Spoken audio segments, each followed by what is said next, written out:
Hello friends, welcome back to our classroom YouTube channel. আজকে তোমাদের জন্য আমি হিস্ট্রি সাজেশান নিয়ে এসেছি। হিস্ট্রি সাজেশান তোমরা অনেক দিন ধরে চাইছিলে, ক্লাস 9-এর হিস্ট্রি সাজেশান। ওকে, মেনলি হিস্ট্রি কয়েকটা কোয়েশ্চেন এনেছি আমি তোমাদের জন্য, সেটা বলে দিই। ফার্স্টে তোমাদের জন্য সিলেবাসটি আলোচনা করে দিচ্ছি, কোন চ্যাপ্টার থেকে কত নম্বরে কোয়েশ্চেন আসবে। সো ফার্স্টে একটা ওয়ার্নিং দিয়ে রাখছি, সব স্কুল কিন্তু প্রপার সিলেবাস মানে না।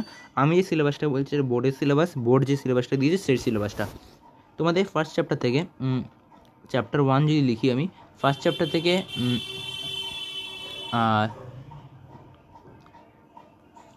5টা এমসিকিউ আসবে। আমি এটাকে এমসিকিউ লিখে দিচ্ছি। এমসিকিউ, এটা হচ্ছে এসএকিউ লিখি।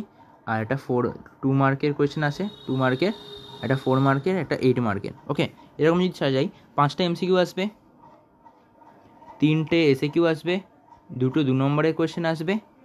আর চ্যাপ্টার 2 থেকে তোমাদের 5টা এমসিকিউ আসবে, 3টে এসকিউ আসবে, আর 2 নম্বরের কোয়েশ্চেন 3টে আসবে। আর তোমাদের এখান থেকে একটা কোয়েশ্চেন আসতে পারে, বা এখান থেকে দুটো, বা এখান থেকে দুটো আসতে পারে, এখান থেকে একটা আসতে পারে। এই দুটো চ্যাপ্টারতে মিলিয়ে 3টে কোয়েশ্চেন আসবে। 3টে কোয়েশ্চেনের মধ্যে তোমাকে লিখতে হবে 2টো কোয়েশ্চেন। ওকে, 8 নম্বর 2টো থেকে 2টো করে থাকবে, তোমাদের যে কোনো একটা চ্যাপ্টার থেকে লিখতে হবে, মানে একটা উত্তর দিতে হবে। সো হয়ে গেল, আশা করি বুঝে গেছো চ্যাপ্টারের কেমন মার্ক ডিস্ট্রিবিউশন আছে। এবার সাজেশন নিয়ে আলোচনা করা যাক। ফার্স্টে তোমাদের কোয়েশ্চেন দেখতে পাচ্ছ, এখানে কয়েকটা কোয়েশ্চেন নিয়েছি তোমাদের জন্য।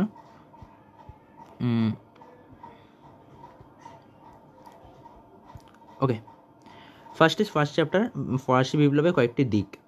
এখানে মেনলি ফরাসি বিপ্লব নিয়ে আলোচনা করা হয়েছে। ফার্স্ট কোয়েশ্চেন, আশিয়া রেজিম কি, থার্মোডোরির প্রতিক্রিয়া কি, কয়েকটা ইম্পর্টেন্ট আমি দাগ দিয়ে দিচ্ছি, এটা ভেরি ভেরি ইম্পর্টেন্ট, এটা করেই যাবে তোমরা।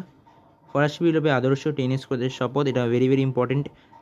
রোবোস্পিয়ার কে ছিলেন, এটা ভেরি ভেরি ইম্পর্টেন্ট। রুশোর গ্রন্থ, মন্তেস্কুটো গ্রন্থ, ভলতিয়ারের গ্রন্থ, এই গ্রন্থগুলো কোনোভাবেই বাদ দেবে না গ্রন্থ থেকে, কিন্তু এখন কোয়েশ্চেন আসছে। এই গ্রন্থগুলো পড়ে গেলে 1 মার্কের এমসিকিউ থাকে, 1 মার্কের এমসিকিউ তোমাদের কভার হয়ে যাবে, কারণ গ্রন্থ তুলে দেবে, বলতে হবে কোন লেখকের লেখা, বা তোমাদের লেখকের নাম বলে দেবে। অপশানে 4টে বই থাকবে, কোনটা কোন লেখকের বই এরকম কিন্তু টিক মারতে হবে তোমাদের। জেকোবিন শাসন কি, এটা ইম্পর্টেন্ট কোয়েশ্চেন একটা। পোশাকি অভিজাত, কনফেডারেশন রাইন, এটা ভেরি ভেরি ইম্পর্টেন্ট। যেগুলো বেশি ইম্পর্টেন্ট সেগুলো তোমাদের বলে দিচ্ছি, যেগুলো তোমার বাদ দেবেই না একদম।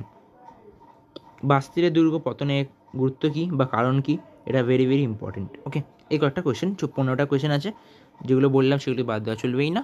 এই সব কটা করে যাও, কমন পেয়ে যেতে পারো, পাবেই, মানে এর বাইরে সচরাচর কোয়েশ্চেন আসে না।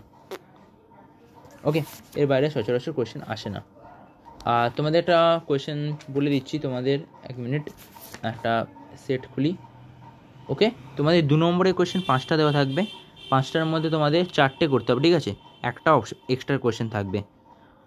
তো হিসাব মতো হচ্ছে ফার্স্ট চ্যাপ্টার থেকে 2টো, সেকেন্ড চ্যাপ্টার থেকে 2টো, এরকম টোটাল 4টে করতে হবে তোমাদের। ওকে, এরকম ব্যাপার নয় যে ফার্স্ট চ্যাপ্টার থেকে 2টো করতে হবে, সেকেন্ড চ্যাপ্টার থেকে 3টে করলে, ফার্স্ট চ্যাপ্টার থেকে একটা করলে, এরকম করতে পারো, 4টে করতে হবে মেন ব্যাপার। ওকে, 4 মার্কসে একটাই কোয়েশ্চেন এনেছি ফার্স্ট চ্যাপ্টার থেকে, ফরাসি বিপ্লবের বৃহত্তর প্রভাব কী ছিল। আর 8 মার্কের একটা প্রশ্ন, ফরাসি বিপ্লবে দার্শনিকদের অবদান আলোচনা করো।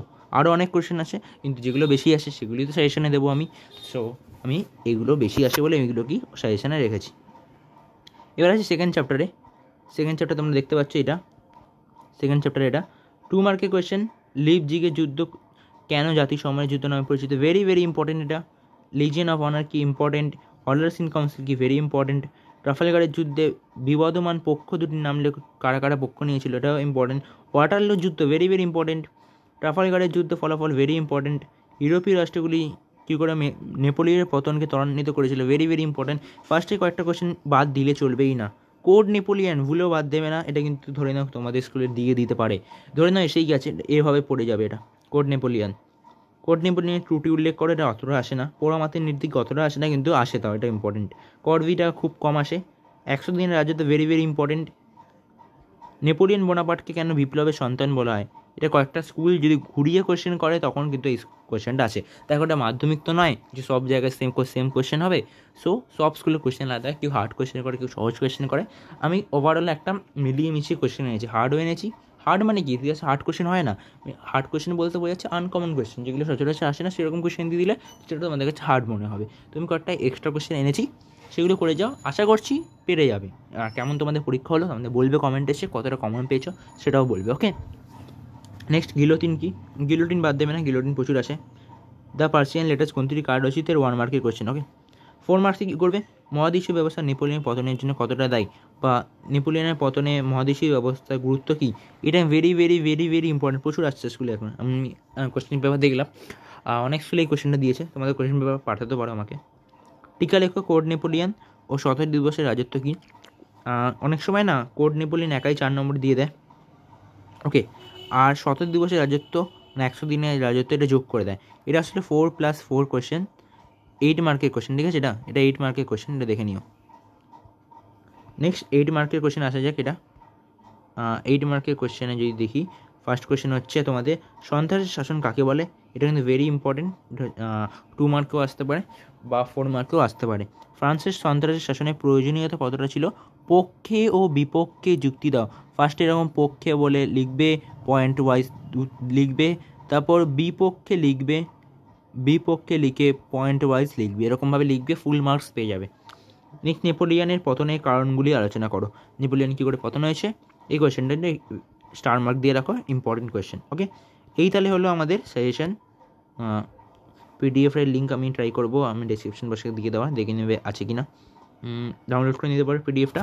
আর লাগবে না এখান থেকে দেখে নাও, বই কোয়েশ্চেনগুলো খাতায় লিখে নিতে পারো বা বইয়ে দাগ দিয়ে দিতে পারো, এই কোয়েশ্চেনগুলো করে যাও। আমি আশা রাখছি যে তোমরা ফুল মার্ক এখান থেকে নিয়ে আসবে। ওকে, ফুল মার্ক এখান থেকে নিয়ে আসা কোনো ব্যাপার নয়, নিয়ে আসতে পারবে তোমরা। ওকে, তো আজকে যেন বাই বাই, ভালো লাগলে লাইক করে দিও, আর কতটা কমন এলো আমাকে কমেন্টে বলবে। ওকে, কতটা কমন এলো আমাকে কমেন্টে বলবে, আর একটুখানি লাইক করে দিও, সাবস্ক্রাইব করে দিও। ওকে, বাই বাই, আজকে পরের দিন ভূগোলের সাজেশন নিয়ে আসবো। ওকে।